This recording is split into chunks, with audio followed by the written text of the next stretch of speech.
Well, by the way, before we get started, welcome to Music Room 3. And for those longtime viewers, you might recognize these babies, right?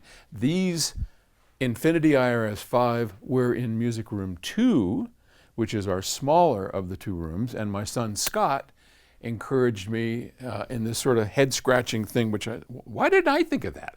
But hey, whoever comes up with it, that's great.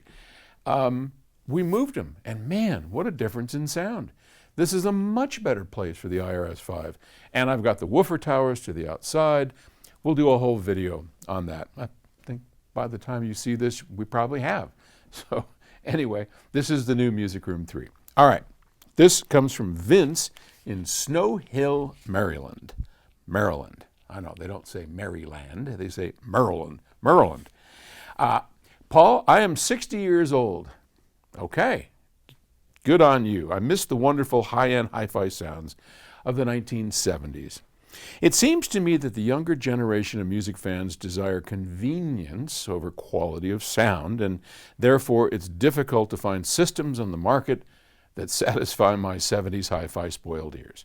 I remember the systems being able to separate the sound far better than those of today. The strings of the guitar came clear and they were totally separated from the snares and the keys of the piano. The convenient systems my kids use today emit sounds that are all muffled together, not well separated. In your expert opinion, what's the best way to achieve the separation I miss so much? Thank you. Well, I'll tell you, I think mostly it's the recordings that you're not happy with. Today's recordings are not focused on what recordings back in the 70s were, which was great recording quality, separating out voices, guitars, soundstage. I mean, recording engineers back then really focused on it, which is one of the reasons we started Octave Records. And we want to bring people back to that. So that's my first guess. And as you probably know, these questions are hard to answer because I don't have Vince right here to ask. But let's imagine for a moment that Vince, no. I got all my 70s recordings right here. It's the same recordings. And I'm listening to it on modern equipment, and I'm not getting the same satisfaction I did back in the 70s. Well, if that's the case, I mean, I kind of get it. These are 1980s. It's just a decade later, these speakers. And I tell you, Vince, these speakers are going to do exactly what you want. Not from the 70s, but from the 80s. And actually, they were designed in the 70s, so maybe so.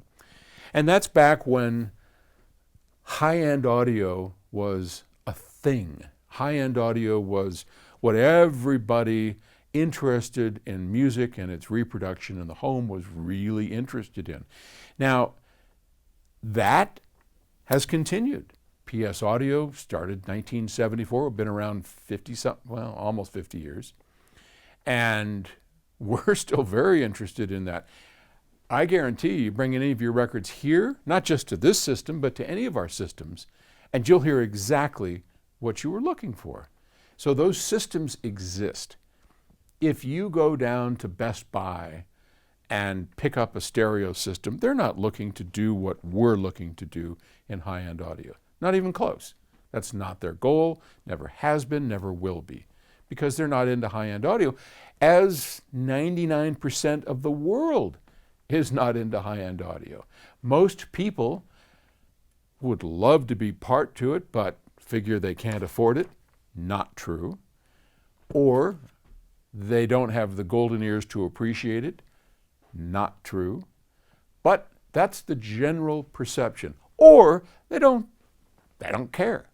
And I think that's probably right up there with, what most people, I bring people here all the time and we listen and it just sounds terrific. I'll bring the UPS guy up here and they'll listen and they go, wow, yeah, that's awesome. All right, see you later. And off they go. Well, that's, it's like having a great meal somewhere. For most people, they'll go, yeah, that's really tasty. Now give me my burger. Well, let's face it, cars, food, high-end stereo, whatever.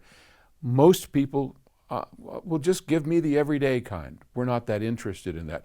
But for the select few, like yourself, that wants to get back to that, we exist. High-end audio ain't going anywhere. It's still there, and you can enjoy it today. And you don't need to spend a ton of money. You don't need to have a 1.2-ton stereo system in your living room.